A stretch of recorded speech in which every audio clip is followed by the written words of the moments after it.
மதுரை மாவட்டம் திருப்பரங்குன்றத்தில் காங்கிரஸ் வேட்பாளர் மாணிக்கம் தாக்கூர் பிரச்சாரம் மேற்கொண்டார்.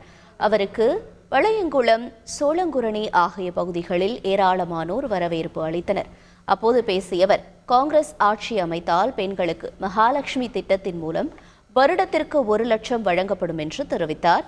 மேலும் காங்கிரஸ் மற்றும் திமுக தேர்தல் அறிக்கைகளை சுட்டிக்காட்டியும் அவர் வாக்கு சேகரித்தார். ராகுல் காந்தி அவர்கள் பிரதமரானதுக்கு அப்புறம் சிலிண்டர் விலை 500 ரூபாய் ஆக்கப்படும் என்று 100 நாள் வேலை 150 நாள் வேலை ஆகும். 150 நாள் வேலைக்கு 400 ரூபாய் சம்பளம் கிடைக்கும். ஸ்டாலின் அவர்களுடைய திட்டம் என்ன? மாசம் தாய்மார்களுடைய கையில பணம் கொடுக்கிறது. அண்ணன் ராகுல் காந்தி அவருடைய திட்டம் என்ன தெரியல. அவர் பிரதமரான உடனே வருஷத்துக்கு ஒரு தடவை பணம் கொடுக்கிறது. ஏன் பணம் கொடுக்கணும்?